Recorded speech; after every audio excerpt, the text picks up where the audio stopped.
গুৰুত্বপূৰ্ণ খবৰ পুনৰবাৰ বিতৰ্কত চৰকাৰী নিযুক্তি প্ৰক্ৰিয়া শেহতীয়া এডিআৰ পৰীক্ষাক লৈ চাঞ্চল্যকৰ অভিযোগ এবাৰ উত্থাপন হৈছে চাকৰিৰ নামত ধন সংগ্ৰহ এটা অজ্ঞাত চক্ৰৰ একাংশ প্ৰাৰ্থীৰ পৰা 3 পৰা 8 লাখকৈ টকা দাবী কৰিছিল সেই চক্ৰটোৱে আৰু চক্ৰটোৰ সৈতে এজন প্ৰাক্তন বিধায়ক জড়িত থকাৰ অভিযোগ উত্থাপন হৈছে জেপি সিঙত টুইট যোগে এজন লোকে এই কথা ইতিমধ্যে জনাইছে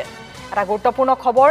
যেহেতু এনে ধৰণৰ পৰীক্ষা চৰকাৰী নিযুক্তি পৰীক্ষা স্বচ্ছ আৰু নিকাভাৱে অনুষ্ঠিত কৰিবৰ বাবে বিভিন্ন সময়ত বিভিন্ন ধৰণৰ পদক্ষেপ লোৱা হৈছিল তাৰ পাছতো কিন্তু দেখিবলৈ পোৱা গৈছে এনে ধৰণৰ পৰীক্ষাত এতিয়া দুৰ্নীতি সংঘটিত হোৱাৰ কথা শেহতীয়াকৈ পোহৰলৈ আহিছে এক চাঞ্চল্যকৰ অভিযোগ উত্থাপন হৈছে এজন বিধায়কৰ বিৰুদ্ধে শেহতীয়া এডিআৰ পৰীক্ষাক লৈ এনে ধৰণৰ চাঞ্চল্যকৰ অভিযোগ চাকৰিৰ নামত ধন সংগ্ৰহ কৰিছে এটা অজ্ঞাত চক্ৰই একাংশ প্ৰাৰ্থীৰ পৰা 3 পৰা 8 লাখকৈ টকা দাবী কৰিছে সেই চক্ৰটোৱে আৰু সেই চক্ৰটোৰ সৈতে এজন প্ৰাক্তন বিধায়ক জড়িত থকাৰ অভিযোগ ইতিমধ্যে উত্থাপন হৈছে আৰু জিপি সিঙক টুইট যোগে এজন লোকে এই অভিযোগ দাখিল কৰিছে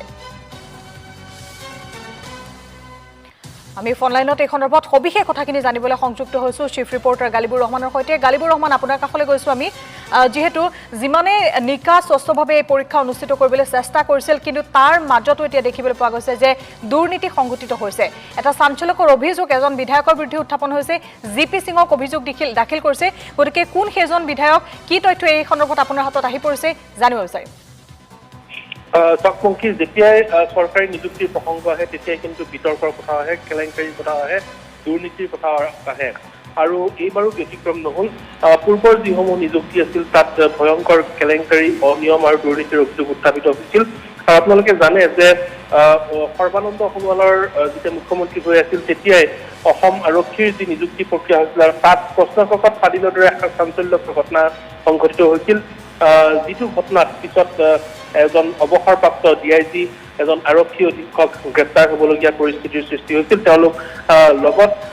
গ্ৰেপ্তাৰ হৈছিল এজন বিজেপিৰ যুৱ নেতা তেওঁলোক এতিয়াও জেলৰ পৰা ওলোৱা নাই কিন্তু যিবোৰ চক্ৰই আচলতে চৰকাৰী চাকৰি নামত দালালি কৰি থাকে সেই চক্ৰবোৰ এতিয়াও আচলতে উৎখাত হোৱা নাই সেই চক্ৰবোৰ এতিয়াও বিৰাজমান অসমত আৰু তেওঁলোকে এতিয়াও দালালি আৰু দালালিৰে আচলতে এই চৰকাৰী চাকৰিত অনিয়ম সংঘটিত কৰি আছে আৰু এইবাৰ পুনৰ তেনে এক চাঞ্চল্যকৰ অভিযোগ উত্থাপিত হৈছে এডিআৰৰ এক্সাম এডিআৰ মানে হ'ল অসম ডাইৰেক্ট ৰিক্ৰুইটমেণ্ট এক্সাম যিটো হৈছিল কিছুদিন পূৰ্বে সেই পৰীক্ষাটোত নিযুক্তি পৰীক্ষাত প্ৰায় 9 লাখ প্ৰাৰ্থীয়ে সেই পৰীক্ষাত অৱতীৰ্ণ হৈছিল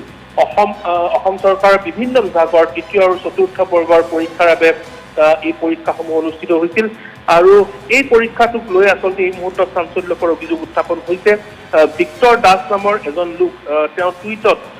জিপি সিং ডিজিপি অসমৰ আৰক্ষী সঞ্চালক প্ৰধান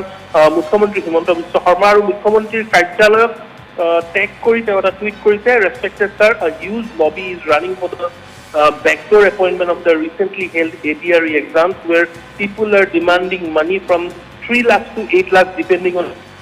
also a few ex-MLA is involved. Please help. এই ধৰণে এটা টুইট কৰা হৈছে য'ত জিপি সিঙক টুইট টেগ কৰিছে তেওঁ সেই পাৰ্টিকুলাৰ ব্যক্তিজনে আৰু লগতে অসম আৰক্ষী সঞ্চালক প্ৰধানজনকো টেগ কৰা হৈছে হিমন্ত বিশ্ব শৰ্মাকো টেগ কৰা হৈছে মুখ্যমন্ত্ৰীৰ কাৰ্যালয়কো টেগ কৰা হৈছে আৰু লিখিছে যে এটা ডাঙৰ লবিয়ে বৃহৎ লবিয়ে আচলতে